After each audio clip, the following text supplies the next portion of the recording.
वक्फ board की शक्तियों को सीमित करने के लिए लाए गए वक्फ संशोधन बिल जब से संसद के पटल पर आया, इसका विरोध विपक्ष ने किया। मामले पर गतिरोध इतना बढ़ गया था कि सरकार को बिल जेपीसी के पास भेजना पड़ा। सरकार ने बिल पर लोगों के सुझाव मांगे थे।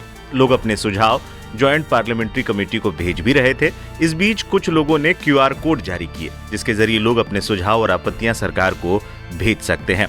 देश में इस दौरान एक तरीके का अभियान देखने को मिला, जब अलग अलग जगहों पर QR कोड स्कैन करने के लिए लोग एक दूसरे से अपील करते नजर आए और संशोधन बिल के खिलाफ अपनी आपत्तियों को जेपीसी को भेजने के लिए कहते हुए भी नजर आए थे।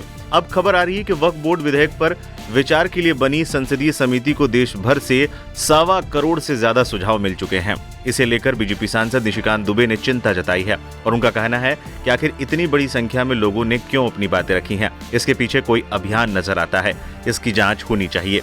दुबे ने समिति के चेयरपर्सन जगदम्बिका पाल से मांग की है कि वो गृह मंत्रालय से कहें कि इसकी जांच की जाए। आखिर कौन लोग हैं जिन्होंने वक्फ विधेयक को इतने सुझाव भेजे हैं? दरअसल कई मुस्लिम मौलवियों की ओर से लोगों से अपील की गई थी कि वो अपना विरोध ज्यादा से ज्यादा दर्ज कराएं। इसके अलावा कई जगहों से तो सड़कों पर घूम घूम कर ऐलान किए जाने के वीडियो भी सामने आए थे। माना जा रहा है कि इसके प्रभाव से ही ऐसा हुआ है। निशिकांत दुबे ने कहा कि इस मामले में ISI और चीन का भी हाथ हो सकता है। उन्होंने कहा कि इसकी जांच होनी चाहिए और इसमें यह भी देखना चाहिए कि जाकिर नाइक जैसे लोगों ने कैसे लोगों को प्रेरित किया है। इसके अलावा पाकिस्तानी खुफिया एजेंसी ISI और चीन की भी इसमें साजिश हो सकती है। निशिकांत दुबे ने इस संबंध में जांच के लिए जगदम्बिका पाल को एक पत्र लिखा है। उन्होंने कहा कि ये ट्रेंड चिंता पैदा करने वाला है, जिसे नजरअंदाज नहीं किया जा सकता। उन्होंने कहा, मुझे यकीन है कि कमेटी सारे मुद्दों पर विचार करेगी और हमारी विधायिका की संप्रभुता का सम्मान किया जाएगा। संसदीय समिति वक्फ बोर्ड बिल का अध्ययन कर रही है, जिसे लोकसभा में पेश किया गया था और विपक्ष के विरोध के बाद इसे कमेटी को विचार के लिए भेजा गया था। इस पर देश के लोगों की राय भी मांगी गई थी। इस पर मुस्लिम समुदाय के लोग कई जगहों पर अभियान चलाया था और बड़े पैमाने पर संसदीय समिति को सुझाव भेजे थे। इसके साथ ही गणेश चतुर्थी के दौरान भी कई हिंदू संगठनों ने भी एक अभियान चलाकर इसकी सहमति को लेकर लोगों से सुझाव देने को कहा था। मामले पर बीजेपी सांसद और जेपीसी के सदस्य जगदम्बिका पाल ने भी बयान दिया था।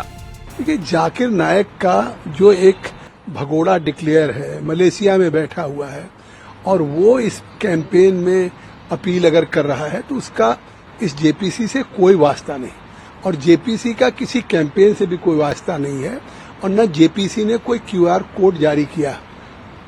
जेपीसी ने एक पब्लिक कम्युनिकेट किया था कि जो हमारे वक्फ अमेंडमेंट बिल जो 2024 है उसके जो अमेंडमेंट्स हैं, उस अमेंडमेंट्स के सिलसिले में अगर कोई सजेशन देना चाहे, कोई अपने व्यूज देना चाहे या कोई मतलब, तो वो मेल के थ्रू या आप चाहे पर्सनली खुद हमारी कमेटी को दे सकते हैं।